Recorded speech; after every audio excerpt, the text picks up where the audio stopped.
ان دونوں آیتوں میں اللہ تبارک و تعالی نے حضرت عیسیٰ علیہ الصلاۃ والسلام کا لقب، نام اور ان کی دوسری صفات کو بیان فرمایا ہے۔ اصل میں مقصد عیسائیت کو سمجھانا ہے کہ عیسیٰ علیہ الصلاۃ والسلام ایک انسان ہیں جو ایک اللہ کی نیک بندی کے بطن اور پیٹ سے پیدا ہوئے ہیں۔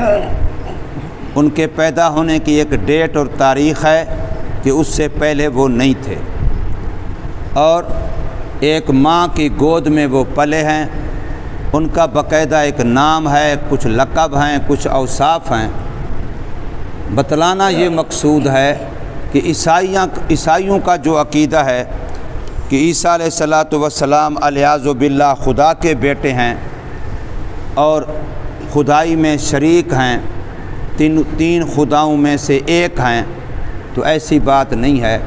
حضرت مریم علیہ السلام کے بارے میں یہ بتایا گیا کہ ان کی ماں خود منت مان رہی ہے، پھر وہ امرات عمران کے گھر میں پیدا ہو رہی ہیں، پھر ان کا نام رکھا جا رہا ہے، پھر ان کے لیے شیطان سے حفاظت کی دعا کی جا رہی ہے، پھر ان کو بیت المقدس میں ان کی تربیت ہو رہی ہے، ان کو پالا پولا جا رہا ہے، پھر ان کو خوراک اور غذا دی جا رہی ہے۔ تو یہ باتیں اللہ کی شان کے خلاف ہیں۔ اللہ تعالیٰ کو نہ کسی کی تربیت کی ضرورت ہوتی ہے، نہ اللہ تعالیٰ کسی کے ہاں پیدا ہوتا ہے، اور نہ اللہ تعالیٰ کھاتا پیتا ہے۔ تو یہ چیزیں اللہ تعالیٰ کی صفت نہیں ہیں۔ لہٰذا حضرت مریم علیہ الصلاۃ والسلام بھی الیاذ باللہ نہ خدائی میں شریک ہیں، نہ خدا کی بیوی ہیں، اور عیسیٰ علیہ الصلاۃ والسلام نہ خدا کے بیٹے ہیں، نہ خدائی میں شریک ہیں، نہ خدائی صفات کے حامل ہیں۔ مقصد عیسائیوں کی اصلاح کرنا ہے، ان کے عقیدے کی تصحیح کرنا ہے، ان کے غلط عقیدے کی تردید کرنا ہے، ان کے غلط عقیدے پر تردید اور رد کرنا ہے کہ تم نے جو عیسیٰ علیہ السلام کے بارے میں، حضرت مریم علیہ السلام کے بارے میں من گھڑت اپنی طرف سے عقیدے بنائے ہوئے ہیں۔ کوئی کہتا ہے کہ وہ تین میں سے ایک ہیں، کوئی کہتا ہے خدا کے بیٹے ہیں، کوئی کہتا ہے مریم علیہ السلام خدا کی بیوی ہے الیاذ باللہ۔ تو اللہ پاک نے سورہ اخلاص کے اندر قل هو اللہ احد اللہ الصمد لم یلد ولم یولد ولم یکن لہ کفوا احد، اس میں اللہ تبارک و تعالی کا جو تعارف کروایا ہے، تو اس تعارف میں یہ ہے کہ اللہ تعالیٰ کا نہ کوئی ماں ہے، نہ کوئی باپ ہے، نہ اللہ پاک کسی کی اولاد ہے، اور قرآن میں اور جگہ پر آتا ہے نہ اللہ کی کوئی بیٹیاں ہیں، نہ اللہ کی کوئی بیوی ہے۔ تو فرمایا اذ قالت، یاد کرو اس وقت کو جب کہ فرمایا تھا، کہا تھا الملائکۃ، فرشتوں نے، یا مریم، اے مریم۔ اب فرشتوں نے اللہ تبارک و تعالی کی طرف سے حضرت مریم علیہ الصلاۃ والسلام کی طرف اللہ تبارک و تعالی کا یہ پیغام پہنچایا۔ پہنچانے میں الہام بھی ہو سکتا ہے، القاء بھی ہو سکتا ہے، آمنے سامنے فرشتہ آ کے کہے، یہ بھی ہو سکتا ہے، جیسے کہ قرآن مجید میں اور جگہ پر آتا ہے کہ حضرت مریم علیہ السلام جوان تھیں، اور وہ انسان ہے، بشر ہے، انسانی تقاضے ضرورت کے مطابق غسل کر رہی تھیں، آڑ اوڑھ میں تھیں، پردے میں تھیں، کہ اسی حالت میں اچانک دیکھتی ہیں ایک مرد سامنے نمودار ہو جاتا ہے، تو فوراً کہتی ہیں کہ اللہ، اگر تو اللہ کا نیک بندہ ہے تو میں تجھ سے خدا کی پناہ چاہتی ہوں۔ چونکہ وہ اس حال میں اچانک مرد آ جائے، اجنبی آ جائے، تو وہ یکدم گھبراہٹ تو ہونی ہے۔ جب انہوں نے یہ کہا تو اس مرد کی طرف سے آگے سے آواز آئی کہ میں انسان نہیں ہوں، میں فرشتہ ہوں، اللہ کا بھیجا ہوا ہوں، اور اللہ پاک نے مجھے بھیجا کہ میں آپ کو بیٹے کی خوشخبری دیتا ہوں، اور وہ اللہ کا کلمہ ہوگا، اللہ تعالیٰ کی طرف سے بغیر باپ کے، بامر الہی، بقدرت الہی، وہ آپ کے بطن میں نشو و نما پائے گا، حمل ٹھہرے گا اس کا، اور پھر وہ آپ کے گود کے اندر پلے گا۔ تو پھر اس فرشتے نے پھونک ماری جس سے وہ حاملہ ہو گئی، اور جیسے عام عورت کا 9 مہینے بچہ پیٹ میں رہتا ہے اس طرح نہیں ہوا، بس ادھر غسل سے فارغ ہوئیں اور کپڑے پہنے اور ادھر معلوم ایسے ہونے لگا جیسے گویا کہ بچے کی مدت وضع حمل کی قریب آ گئی ہے، تو وہ اس بنا پر کہ اب بچہ پیدا ہوگا، میں تو کنواری ہوں، میرے ماں باپ کیا کہیں گے، اجزاء کیا کہیں گے، لوگ کیا کہیں گے، تو اللہ کی طرف سے اشارہ بھی ہوا کہ وہ شہر آبادی سے دور ایک طرف چلی گئیں، اور جب شہر آبادی سے دور چلی گئیں تو وہاں ایک درخت کے نیچے جا بیٹھی، تو اللہ نے ان کو تسلی دینی تھی، تو فرشتہ آیا کہ بھی آپ درخت کی ٹہنی کو ہلائیں، درخت کی ٹہنی کو ہلایا تو فوراً پکا ہوا پھل گرنے لگا، حالانکہ وہاں درخت پر کوئی پھل لگے ہوئے نہیں تھے، اور فرمایا ذرا زمین کی طرف دیکھیں، تو زمین کی طرف دیکھا تو وہیں سے پانی کا چشمہ جاری ہو گیا، فرمایا دیکھو جیسے اللہ نے یہاں اپنی قدرت سے تیرے کھانے کے لیے بغیر اسباب کے پھل پیدا کر دیے اور بغیر اسباب کے پانی کا چشمہ جاری کر دیا، تو ایسے ہی ما فوق الاسباب اللہ آپ کو بچہ بھی دے رہے ہیں، نہ دائیا کی ضرورت پڑی، نہ کسی اور علاج معالجے کی ضرورت پڑی، وہیں تنہا اکیلی عورت ہے، بچہ پیدا ہو گیا۔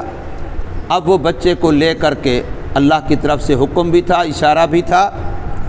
اور ظاہر انسان ہے، آخر آبادی کی ضرورت ہے، کب تک وہ عورت بچے کے ساتھ جنگل میں رہتی، واپس آئی گھر کی طرف، تو اب لوگ دیکھتے ہیں کہ اے مریم تیری ماں ایسی نہیں تھی، تیرا باپ بڑا شریف آدمی، یہ تو نے کیا کیا ہے، تیری شادی نہیں ہوئی اور تو بچہ اٹھائے پھرتی ہے۔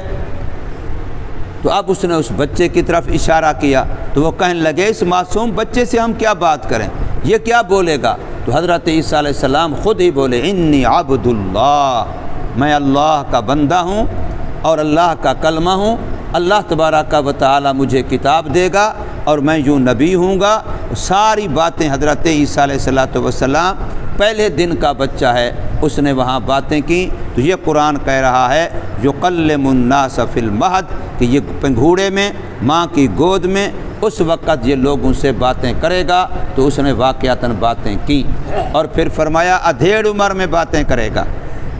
تو ادھیڑ عمر بنتی ہے عیسیٰ علیہ السلام کی اب جب آسمانوں سے واپس تشریف لائیں گے۔ ہم مسلمانوں کے عقیدے کے مطابق آج بھی عیسیٰ علیہ السلام اسی جسم کے ساتھ جو جسم زمین پہ ان کا موجود تھا اسی جسم کے ساتھ آج بھی عیسیٰ علیہ السلام آسمانوں پر زندہ موجود ہیں، اور قیامت سے پہلے جب دجال کا ظہور ہو چکا ہوگا، بلکہ دجال پوری دنیا پر اپنا غلبہ اور اپنا سکہ جما چکا ہوگا، بہت تھوڑے ایریے علاقے اس کے تسلط سے بچے ہوئے ہوں گے، حضرت امام مہدی علیہ السلام کا ظہور بھی ہو چکا ہوگا اور وہ دجال کے خلاف برسر پیکار ہو چکا ہوگا، تو اس وقت دمشق کے اندر جامع مسجد کے مینار پر عیسیٰ علیہ السلام صبح کی نماز سے تھوڑی دیر پہلے 2 چادروں کے اندر ملبوس وہ اتریں گے، آسمانوں سے نزول کریں گے، اور پھر اس مسجد میں وہاں امام مہدی علیہ السلام کے پیچھے نماز پڑھیں گے، یعنی آپ نبی ہونے کے باوجود وہاں محمد کریم صلی اللہ علیہ وسلم کی امت کے ایک ولی حضرت مہدی علیہ السلام امامت کریں گے، عیسیٰ علیہ السلام ان کے پیچھے ان کی امامت میں نماز پڑھیں گے، یعنی بتلائیں گے کہ میں بھی امت محمدیہ کا ایک فرد ہوں، اپنی شریعت کی بات نہیں کریں گے، اسلام کی بات کریں گے، شریعت محمدیہ کی بات کریں گے، اسی کی تبلیغ کریں گے اور اسی کے مطابق ہی عمل کریں گے، اور بعض روایتوں کے مطابق 40 سال عیسیٰ علیہ السلام پھر زندہ رہیں گے، امام مہدی علیہ السلام کے ساتھ دین کا کام کریں گے، اور نماز کے بعد مشورہ ہوگا کہ بھی اب دجال کے بارے میں، اس کے فتنے کے قلعہ کما کے بارے میں کیا کرنا ہے، تو چند ایک مسلمان ان کے ساتھ جو نماز میں وہاں شریک تھے وہ ہوں گے، اور عیسیٰ علیہ السلام مہدی علیہ السلام ہوں گے، مشورہ کے بعد طے ہوگا کہ اب اس کا تعاقب کرتے ہیں، اب وہ ہم پر حملہ آور نہ ہو، جہاں وہ ہے ہم ہی ادھر سفر کرتے ہیں، تو یہ جہاد کی نیت سے اس کی طرف جائیں گے اور اس کے ساتھ مقابلہ ہوگا۔ مقام لد ایک جگہ ہے، وہاں عیسیٰ علیہ السلام امام مہدی علیہ السلام یہ دجال کے خلاف لڑیں گے اور دجال کو وہاں واصل جہنم کریں گے، دجال مارا جائے گا تو اس کے بعد اس کا زور پوری دنیا سے ختم ہو جائے گا، اور پھر پوری دنیا پر اسلام ہی اسلام ہوگا۔ اسلام کے علاوہ کوئی مذہب باقی نہیں رہے گا اور کوئی کافر بھی باقی نہیں رہے گا، حتیٰ کہ درخت، حتیٰ کہ پتھر ایک ایک چیز بتلائے گی، ادھر میرے پیچھے کافر چھپا ہوا ہے، ادھر میرے پیچھے یہودی چھپا ہوا ہے، ادھر میرے پیچھے عیسائی چھپا ہوا ہے، تو ان کے لشکر ان میں سے ایک ایک کو چن چن کر کے واصل جہنم کریں گے یا وہ مسلمان ہو جائیں گے، تو پوری دنیا پر اسلام کا بول بالا ہو جائے گا۔ تو فرمایا یاد کرو اس وقت کو جب فرمائیں گے فرشتے اے مریم علیہ السلام ان اللہ یبشرک، بے شک اللہ بشارت دیتا ہے آپ کو، خوشخبری دیتا ہے آپ کو، بکلمۃ منہ، ایک کلمے کی، ایک حکم کی اپنی طرف سے۔ عیسیٰ علیہ السلام کے لقبوں میں سے ایک لقب ہے کلمۃ اللہ، جیسے حضرت جبریل صلی والسلام کا لقب ہے روح القدس، روح اللہ، یہ حضرت جبریل صلی والسلام کا حکم ہے، لقب ہے۔ تو عیسیٰ علیہ السلام کا لقب روح اللہ بھی ہے، عیسیٰ علیہ السلام کا لقب کلمۃ اللہ بھی ہے، عیسیٰ علیہ السلام کا لقب ابن مریم بھی ہے، عیسیٰ علیہ السلام کا لقب المسیح بھی ہے۔ اور مسیح کے کئی سارے معانی ہیں، ان میں سے ایک معنی یہ بھی ہے کہ وہ زمین پر زیادہ چلے گا اور بہت زیادہ اللہ کے دین کی تبلیغ کے لیے سفر کرے گا، یہ معنی مسیح کا ہے۔ تو فرمایا کہ اللہ کا ایک کلمہ، اس کی آپ کو بشارت و خوشخبری دی جاتی ہے، اس کا نام مسیح عیسیٰ بن مریم ہے۔ ابن مریم یہ عیسیٰ علیہ السلام کے نام کا حصہ ہے، ماں کی طرف نسبت کی گئی، مریم کا بیٹا، چونکہ باپ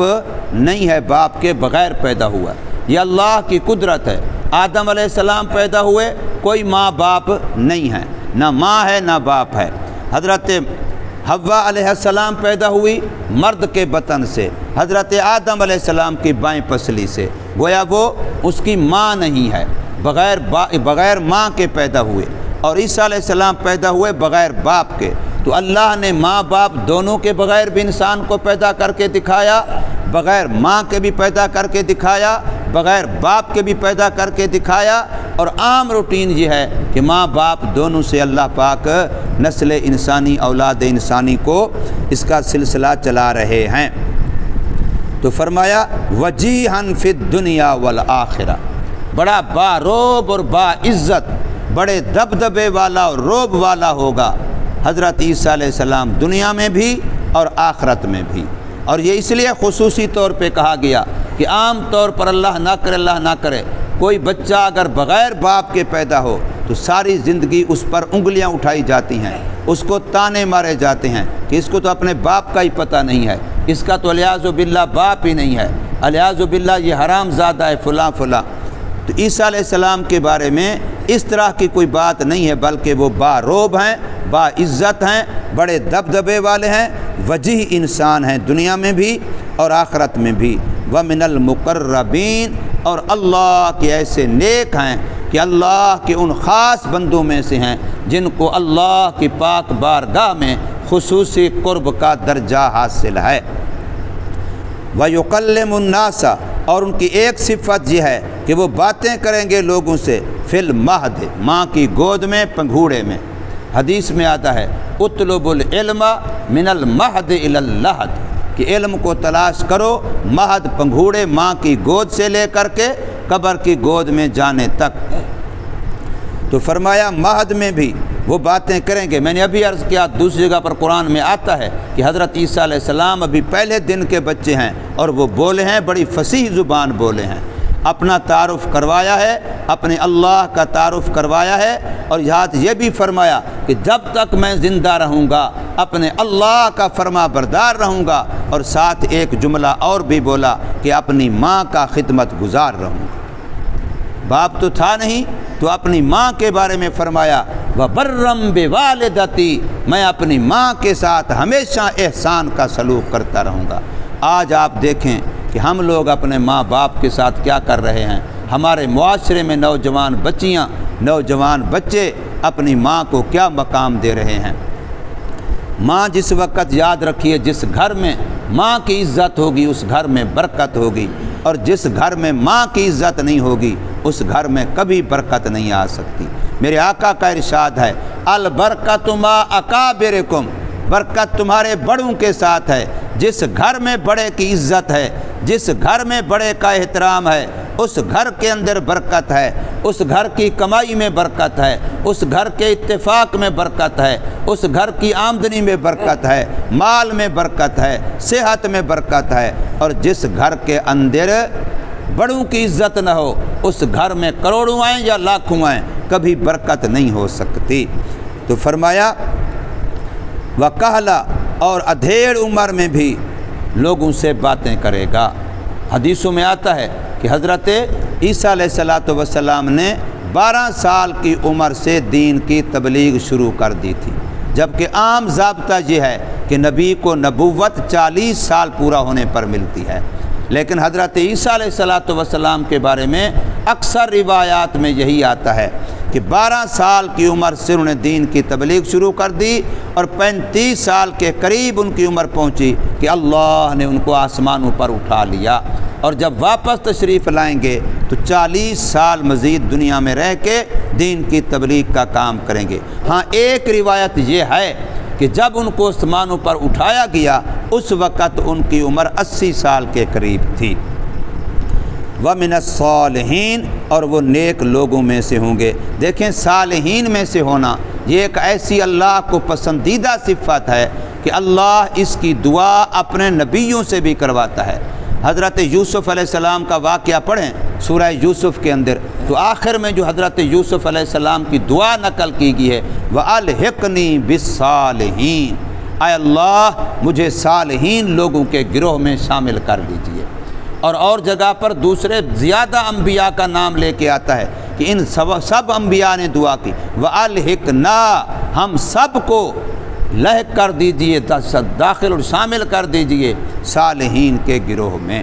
اللہ سے دعا مانگنے میں ایک دعا یہ مانگی جائے کہ یا اللہ مجھے اپنے ان بندوں کے گروہ میں شامل فرما، میرا شمار اس لسٹ اور فہرست میں فرما جو بندے تیرے نیک ہیں۔ اللہ تبارک و تعالی ہمیں سمجھ نصیب فرمائے، عمل